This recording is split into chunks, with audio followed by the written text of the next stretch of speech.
If you have ever felt overwhelmed by the messiness of relationships at home, in your marriage, with your friendships, or even with yourself, first of all, you are not alone.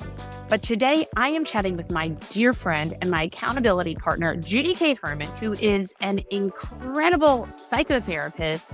She is an executive relational coach, and y'all, she plans some pretty badass retreats, and she speaks on all things relationships. In this episode, we are going to dive into her AIR method, which is all about awareness, intentionality, and risks of growth, all of which is designed to help you break through anxiety, toxic patterns, and find harmony in all of your relationships. Y'all, we talk about why having a marriage come to an end is not a failure, and why treating yourself with the dignity, love, and respect you deserve is your key to happiness. You are listening to the Glass Ceiling and Sticky Floor podcast. Y'all, this is the podcast that will empower you to shatter limiting beliefs and toxic behaviors to uncover infinite possibilities so that you can live your best life. I'm Erica Rooney, and I'm on a mission to bring more women into positions of power and keep them there. I'm obsessed with all things growth and abundance, and I'm here to talk you through the tried and true secrets to get you to level up your career and your life. We talk about the hard stuff here: imposter syndrome, perfectionism, fear, and burnout. So pull up a seat, pop in an earbud, and let's dive in.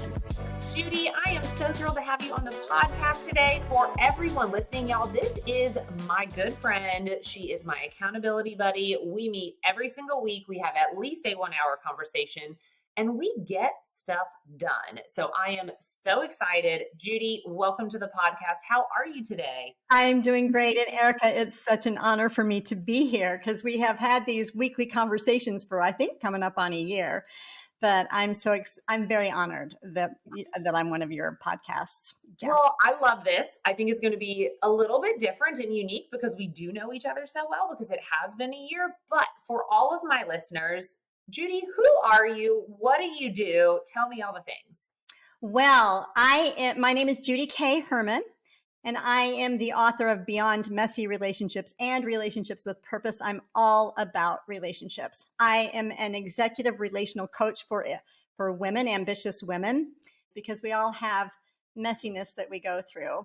So by day, I'm a psychotherapist. I've been in private practice specializing in relationships for many years. And at this point in my life, I do a lot of retreat facilitating, and I love providing transformational experiences for ambitious women. I speak, and I love being on stage, and going from being in private practice and seeing that transformation in the behind the closed doors of my counseling office for many years. I am out now on stages, and I love to help people change their perspective and even have one takeaway that they can do immediately in order to have harmonious relationships and to have a different perspective. I'm all about living your most vibrantly authentic self. And you and I, Erica, we know we're like at a different generation, right? So I'm like your mom's age. And so my story is a bit different, but it's just beautiful to be able to live the most vibrantly authentic piece of yourself at this stage. And so anyway, yeah. I love it. I do. And I mean, one thing that I think is so key to touch on is like relationships is such a big thing, right? Because we all have them, whether you are in one, like a marriage relationship, a partnership, but you have friendships, you have people you work with, you have your family, all of these people. And I know, Judy, that you have a very special method that you teach with your private clients, you teach on stage, all over the place, and it's all about your AIR method. Can we talk about that a little bit? I'm so glad you brought this up because it is so natural. In our fast-paced society, we get so caught up with doing that we forget, or we get disconnected from our soul, from our being. And really what we need, all of us, is air, breathing in air. We need that to live. So what I've done is I've created an acronym of breathing deep air. And the acronym for AIR is awareness, intentionality, and risks of growth. Now, I can explain that further, but the reality is when you take deep breaths of air from your diaphragm and you slowly breathe out, it actually slows down the nervous system. So many times when we get into anxiety and we're living in the future, we're missing our present lives. We're missing the present moment. We're missing out, or we ruminate about the past. So breathing the deep air is something that, number one, very practical, slows down the nervous system, but also it's something easy to remember because our whole life journey here is to be more aware. And if you're, whatever stage of life you're listening to this right now, if you're a young mom or you're a corporate executive, you're going to have a different perspective when you're 60 versus when you're 30. You're going to become a whole lot more aware. And so this is a life journey of us becoming more aware, but then being intentional, because you cannot change anything that you are not aware of. So raising that awareness is huge. And then the risks of growth, which I'm thinking all of your listeners here, all of us as human beings, we've taken risks, but we haven't put the puzzle together that, oh, this is an acronym for air, breathing air. Let's slow down. Let's live our lives in the present moment. Well, speaking from personal experience, I know that this is something that you use with all of your people and when we're talking about relationships, but it's also something that you can really use when you're thinking about the relationship with yourself, because I'm going through a big, massive shift right now.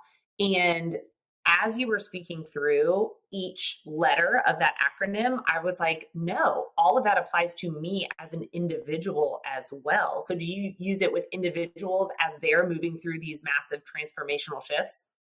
Absolutely. It really, the AIR acronym is, I don't like to use the word formula, but in a way it's like it is a formula for growth if we tune into it. But we all have living entities. Whether you are in a marital relationship, that is a living entity. Two people in that relationship makes a living entity. So yes, for sure, corporations, but definitely individuals. It starts with the individual. Part of my method in my counseling with couples over the years and with individuals, and also using this on stages with audiences, is that it's the space between us and another person. Like if we have relationship messes, Erica, going on right now, stress, who doesn't? Come on. It's like everybody does, right? And some of us live in it for a long time and that's our normal, or we came from it, from our family of origins, and we think it's our normal, but it really wears and tears on the body, affects your mental health, emotional well-being. It will shorten your life if you stay in it and do not take these deep breaths of air. But all I'm saying is that this is a growth. It's that space between, but so many people don't realize the reason that the mess is worse, or that they're in the mess, is because they are actually co-creating the mess unaware. And that's something that's very important to understand, because neuroscience, we have a whole lot more information now about the brain than we did before. I know that there's some research that says by the time you're 35 years old, that like 95, 96, 7% of the things, your thoughts, you think, they can track this, by the way, are old thoughts. Because of epigenetics and things that have been passed down from one generation to another from many years past before you were ever born, you have these automatic thoughts. And then in our childhood development, when our brains are not even online until we're in our mid-20s, these things just take on automatic ways, right? It's kind of like going into, I don't know if you like to hike, Erica. I think you do. But anyway, I like to go out and hike in the woods. And you know how that there's some well-worn pathways, and there's also some trailblazers, and you know exactly where to go. And imagine gazillions and gazillions of neural pathways that are like a virgin woods, or like the pathways that are clear. Those clear pathways are the things that have been passed down, the unaware. We're automatic. We're thinking those old thoughts over and over and over again. And they get reinforced, and we believe they're true. So in order to change, or even to, tap into the capacity of what you are capable of, it's like you're having to create some new pathways in virgin woods. Take 100 hikers behind you and machete and create new pathways. But it takes a while. I mean, that's why we have to, work on daily updates of the program if we were to use a different analogy like a computer. But I'm using the analogy of the hiking woods right now. Yeah, so, I mean, I love the analogy of the hiking woods because, number one, I just went hiking in the mountains this weekend. But I think it's we always default to the path of least resistance, which is that path that has been cleared, which is sometimes our limiting beliefs, the things that, we have learned through childhood or that we have seen, all of those things. And so it takes a lot of work to have to whack with all the machetes, all of the weeds and whatnot to get that next path. Like we're talking decades sometimes. But you said something earlier about how we can co-create the mess, but we are often unaware of it. And I will say fully that I know that that is me. I know I've done it in the past. Sometimes I do it intentionally. Sometimes I am completely unaware. So my question for you is, how can we become more aware when we are co-creating that mess? Yeah, good question, Erica. The first thing to do is to slow down. Take a deep breath. Even notice the breath going in the nose, the breath going out of the mouth. Slow down. And that's what breathing does for you. Secondly, you can stop the game. I think of it as a ping pong game. You've got the accusation, you've got the defensiveness. And it's like a ping pong game, going back and forth. But if you can just put your paddle down and just say, The third thing that you can do when you have time to reflect, and it does take slowing down, you just got to slow down and take some time to reflect. What have I been saying that is inviting this very thing that I don't want? And that really can help move the needle, at least beginning to be more aware. Oh, I love that because it's so easy to point blame at the other person and say it's not me. But when you really slow down and think about it, like you elicited that response somehow. Of course, unless they are just coming at you and attacking you, you are having a back and forth conversation, and whatever you just said elicited a response, a feeling, which then elicited their reaction, whatever that is. So I love all of that. I think the time to reflect is probably one of the most important pieces overall, because we are going to do that throughout our lives, right? It's just it's ingrained in us. We react. But if we can train ourselves to slow down, to stop and say, think about that for a moment. So I absolutely love that. Now, Judy, what I know and love about you is you have a very unique background as a psychotherapist, right? And you've written 2 books that are amazing and probably unlike anything I've read by a psychotherapist. And I've read a ton about from different psychotherapists because I love neuroscience. But tell me a little bit about your personal life, your background, and what led to Beyond Messy Relationships and Relationships with Purpose. Oh, great question, because it certainly was a passion project. Actually, both of them were passion projects. When I think of having written these books, I think of actually the books wrote me. So my story is, in a nutshell, I've always been a relationship person. I've come from a family of 4 kids, and that goes back generations. We come from family, multiples of 4. I've got 4 kids. My first marriage, having had 4 children, I tell people I didn't used to be a psychotherapist, but my first career was raising 4 kids, actually homeschooling 4 kids in a very troubled marriage, messy marriage. After 30 years, that marriage did end. And then I remarried my ballroom dance partner. We felt like true friends. We had wonderful chemistry on the floor. Only thing is he had severe bipolar disorder, but I was drawn to him because he really took care of himself. Me being in the mental health field, I got my degree and all of that and became a therapist. So in my first marriage, I was trying not to, I didn't diagnose people in my first marriage. This side is kind of like, oh yeah, we had some issues there.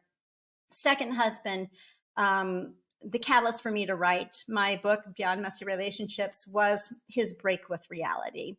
And that break with reality, it's psychosis, and you are out of tune. And I could go into some details, but he almost died in a car accident in between 2 hospitalizations. So that's my story. I couldn't not do anything with that. And it was a very scary thing going back to the air. I was more aware, I had a whole lot of what you call imposter syndrome. I know you deal with that, Erica. Here I was, a mental health therapist, And I did not see this from a distance. I thought it was like a spiritual awakening or something. So there was a lot of that. I'm, this put together therapist, right? And then I have this horrible, messy thing going on in my personal life. And what I've found to be very true, a lot of us women, ambitious women, especially in helping professions of some sort, have a lot of this. So I'm glad that you deal with this for sure, imposter syndrome. So I knew that in order for me to really process, of course, I got my own therapy, but writing my book is how, like, therapists who write books, write about the intense and dramatic stories of their clients. But I wrote my own intense and dramatic story, but I show up as a therapist at the beginning. Back to the AIR acronym, which I didn't finish that thought earlier. It raised my awareness to write the book.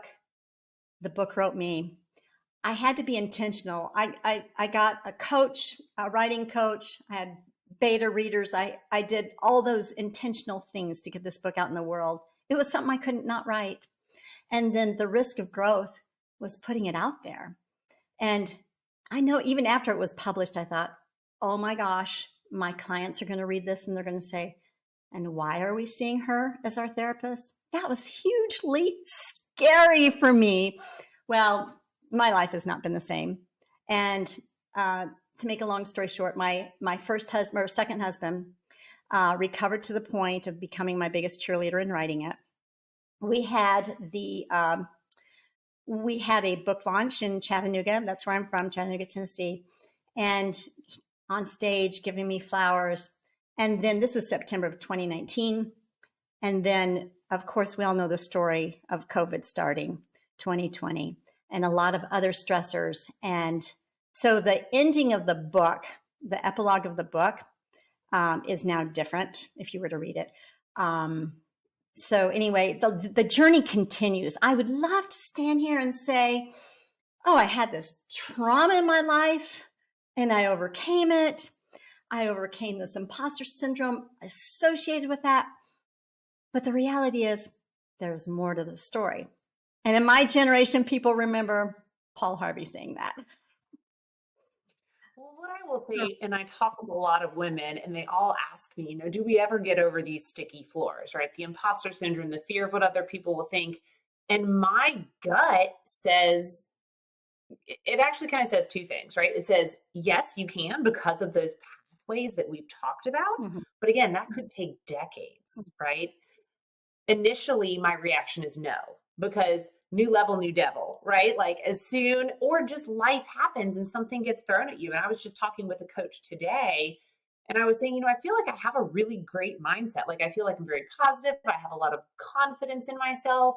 And then she said, do you have the confidence to charge $40,000 for a 6-month executive coaching package? And I said, no. And she's like, new level, new devil, So it's the same way with what you're talking about. It's like there's never this clean ending of like, and then we're all free of these things and these limiting beliefs, because no matter what happens, like life is still going on and things we haven't experienced are still coming our way, which, I mean, not to toot your horn, but I'm a big believer in therapy and everybody needs a therapist, especially in the good times, so that you can harness the tools they teach you and you are better off in the bad times. Yes. I'll get off my therapy soapbox there. But what I want to say for you, because you're my friend, but also for anyone listening, is like those stories, right, of failed marriages and messy relationships, like that is what makes you so qualified to be the author, the psychotherapist that you are, and the speaker that you are, right? Because you have lived through those experiences. I do want to. Go ahead. But go ahead. I want to go ahead. No, you go. Well, you know what? I should have brought something to write on because there's something that you said I want to address. Because this is something that also I have grown through. And I want to change it in this culture because there's so many people who have really worked hard at their marriages, tried to have this family, having these babies. I grew up in an era where, okay, like very like wife's supposed to be submissive. I wasn't this corporate person, right? And I wasn't like, my brain wasn't even going in that direction. But my success was to be happily married and have this wonderful flowing relationship. Well, after 30 years, that just didn't happen.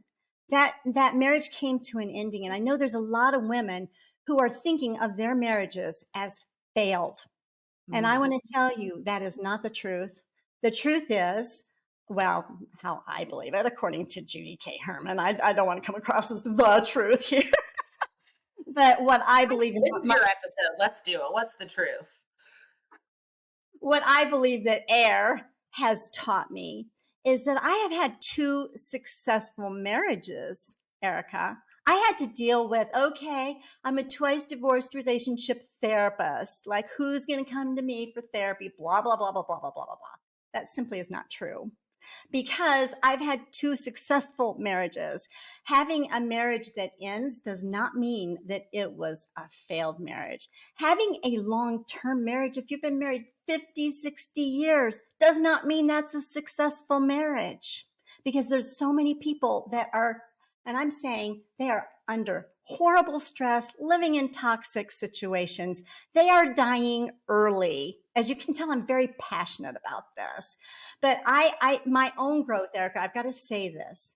So first of all, I'm going to give a term instead of twice divorced. I just identify myself as an uncoupled woman. Yes, I'm an uncoupled, and we're all growing, but our language makes a difference. And I'm going to not use the D word, even though the D word has to do with all that legal stuff. And, even the word like exes, I don't like even using the word, oh, my ex this or ex that, because it's harsh language. And so if we were to reframe that, and I always refer to my former husbands as former husbands, that's exactly what they are, former husbands.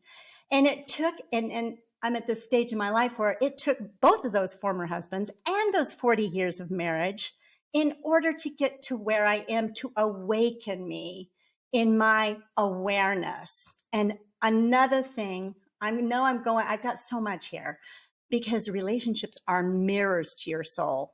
If you don't learn from that quote unquote failed marriage, which I'm not calling a failed marriage, I'm calling it a marriage that came to a natural completion. That doesn't mean death, right? Or it just needed to come to a completion. And that language makes a difference. So what can you learn from it? If you're going to live Groundhog Day over and over and over, which is what our brains will do if we don't become more aware, we're going to go into those neural pathways that we've always known and that we have not questioned. That's where the problem is, okay? So we need to be aware. We need to be intentional to do something different. And we need to take risks of growth. And yes, it was a huge risk to divorce after 30 years. Huge, very heartbreaking. It was huge to divorce another human being who was in the midst, was not well, and he was out of tune with reality. That was not a fun ride. It was traumatic. But what I'm now determined is, like, it takes a risk of growth, and that's what drives me today. I'm living at a different level. So I've got to tell you something. I got my hair cut yesterday, and I was telling, isn't it wonderful how our stylists are the first people to know stuff, right? But I was telling her, I said, you know what? I used to really be jealous or envy people that had been married 40, 50, 60 years or 40 years or 20 years or whatever. I mean, I did reach 40 years of marital experiences, but I used to be jealous. But I no longer am, because you know what? I wouldn't want that. I had to come to a point where my future and what I had planned my life to be, it was not going to be that. I will not know what it's like to have history with one other human being from my early 20s as a new bride to having babies to where I'm at right now. It's just not going to happen. But you know what? Life is so much bigger than that. I wouldn't want to go backwards. Yeah, well, and that's okay, right? Like, I think we are so conditioned to think that it's not okay, but it is. And I love that you called all of that out. And I love that you are saying that these are successful marriages that have a natural completion, because it does take away some of that abrasiveness that we feel like, that we have been conditioned to believe that these are bad things. Right. And, sometimes you have to leave behind jobs, friendships, marriages in order to grow, right? And like we need to start looking at it like that. And one thing I will say, and I think why all of what you're doing is so important, is it is very hard for ambitious, driven women to say this marriage is over, Hmm. because that it feels like a failure to many of us, right? Like I remember when Dan and I were going through some struggles and we got a marriage counselor and we were able to work through it. But I remember sitting there and thinking, like, holy shit, like I'm going to fail at this. And like that's what it wasn't focused on like, how can I repair this and how can we be better for each other? It was me failing, which is not the right mindset to have when you're working on fixing a marriage. Well, a life lesson I've learned, Erica, because yes, and I think this applies to a lot of ambitious women. We are overly responsible for others. Yes. And a life lesson that I have learned and am still learning, I'm telling you, at different levels, is that you cannot do for another human being what only they can do for themselves. You can't think another person's thoughts. You can't breathe that other person's air. But what is important is, and I guess all that to kind of put it in a little funnel here, it takes two to be married. Stan Tatkin, who was one of my podcast guests in my podcast called Better Relationships, Better Life, he says that, yeah, like if you're working on your marriage, it's like the sound of one hand clapping. It takes two. I love that. That's a great visual, like that is a great visual. Oh my gosh, I love it. And not to say that you don't feed into, like I do. So it's almost a paradox because I do believe that women have the power to change what I call the relationship dance. Because again, I met my husband or my former husband through ballroom dancing. So everything is like an analogy of dance. Our emotions are designed to move and to flow. Our lives are designed to move and flow. We're not meant to be stuck.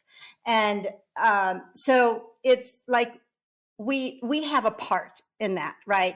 And a lot of times I know that there's people out there that say, yes, they changed themselves as ambitious women in troubled relationships, but they're not so much working on their relationship as they are working on their own awareness, their intentions, and their risks of growth. And then that sometimes that does inspire the other one to come alongside and to partner. And sometimes it doesn't. And sometimes you grow apart. My mom always used to say, like, two people are always growing, and you are either growing together or you are growing apart, right? Whether that's one person, the other, or both. Which And brings so, me to another thing I think your listeners need to know. When you are in a difficult, messy, even traumatic relationship, and you have this outside persona, you're dealing with all this, imposter syndrome. We isolate. I'm telling you, we will show our nice, wonderful, beautiful side of ourselves, but we are shamed to share with others. So that is why it is very important to get a therapist. But even more important than that is to get in community with people that you can grow with. And that's what, so going back to, yes, you're going to either grow this way or you're going to go that way, parallel or apart. But also I've heard it said, I'm sure you have too, that you are most like the 5 people that you hang out with the most. And so to make sure that if you are in a very difficult marriage and you're trying to do all this yourself, don't do that. Get with other women, other people, other supportive people, whether that's group therapy. I totally believe in doing groups, and I'm getting further and further away from the one-on-one because it isolates people. And we need to be de-isolated. Even with a therapist, you can be isolated. So having even a support system, and that's why I'm so passionate, Erica, about I'm taking some women to South America. I'm going to Ecuador, and it's an exclusive dream retreat, because when you get out of your space, out of your normal way of thinking, remember those neural pathways we're busting through, you go to another country, you have the guidance of a therapist or someone else that's equipped to do this, you're taking yourself out of there and into a different culture. You're resetting everything. You're resetting your mindset. You're resetting your nervous system. You are like the atmosphere is such where you can really tune in and be aware a whole lot easier, I should say, than in your daily grind of life. That's why I'm so passionate about that. And I plan on rinsing and repeating this about maybe 2, 3, 4 times a year if I'm lucky. But that's why I'm more not so much psychotherapist in a private practice. I'm definitely not that kind of a therapist anymore. I'm very innovative, but I love the outdoor experiences, the opening up the senses, and because we have this perfectionism stuff going on. We have to achieve. But for our own mental and emotional and relational well-being, it's so very vital to get away from all of that. I've got 2 questions for you, Judy, before we wrap up. Okay. And the first one is, if people want to find out about your next retreat, if people want to figure out what you're doing, how they can get your book, all of those things, where can people find you? They can find me at judycounselor.com. Okay, there's my last name's changed so many times. Okay, so it's judycounselor.com, or you can go start there. Anyway, there will be a list. And I am also offering like 1-day immersive retreats. Like the one that we're doing in Ecuador is going to be 7 days. So I know a lot of people, if they can't take that time away, but I'm also doing 1-day immersive retreats. And so we're doing, the next one is going to be in October, where we're doing, it's called Gut Grounding and Relationship Retreat. And it's a 1-day immersive for ambitious women. So yes, look me up there. And I am on YouTube. Judy Herman Relationships is my handle for that. You can find me on LinkedIn, Judy K. Herman, not to be confused with the Judith Herman that writes on trauma. And you can find my book wherever books are sold, especially the relationships, Beyond Messy Relationships. And then the other one is on Amazon. So there you have it. I love it. And I've got Beyond Messy Relationships. It grabs you from the jump, I'll tell you that. So if you're ever interested in reading it and you're like, I don't know, let me just tell you, it grabs you from the jump. And then Judy, my final question, this is always my favorite question, but if you could go back to the Judy who in the book is going through it, right? Mm-hmm. She has finally decided, I'm going to give this marriage thing another go, and finds herself in the thick of it. What piece of advice would you give that Judy today? That's an excellent question. I would say to that Judy, you are so worthy of dignity, love, and respect. You got what it takes. Don't let anybody treat you otherwise, because you are a beautiful soul. Your life is worthy. I love that. And I think that's so important. And it's such a great reminder for everybody listening, because we do all struggle with our worth. And I know sometimes we don't think, I don't think I struggle with my worth. But when you allow people to treat you certain ways, when you stay in marriages that are not successful and you're just hanging out because you don't want to, quote, fail at it, you're not giving yourself the dignity, the love, and respect that you deserve. So Judy, I thought that was beautiful.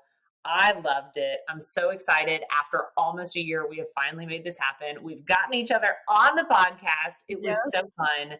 Thank you so much. Oh, thanks so much. And keep up the great work, because you're an amazing woman, Erica. I know. No. Y'all, thank you so much for listening today. Judy, she has just given us such practical and insightful tools to improve our relationships, starting with the ones that we have with ourselves, which is arguably the most important one. Now, for everyone listening, I hope that you feel inspired to breathe in some air into your life and make intentional shifts. Also, don't forget, grab Judy's incredible book, Beyond Messy Relationships. You can find them wherever books are sold. And if you are ready to immerse yourself in deep growth, check out her upcoming retreats. She is always planning something. So thank you again for tuning into the Glass Ceiling and Sticky Floor podcast. Y'all, the book is on pre-order. You can pre-order it on Amazon. You can buy it wherever books are sold, but I am so excited it is out there in the world. It takes a lot of these stories from the podcast and it consolidates it into this really actionable book that you can use to help you shatter the ceilings that you have placed on your own life. So, as I say every time, thank you for listening. And together, let us stop putting ceilings on what we think is possible. I'll see you next time.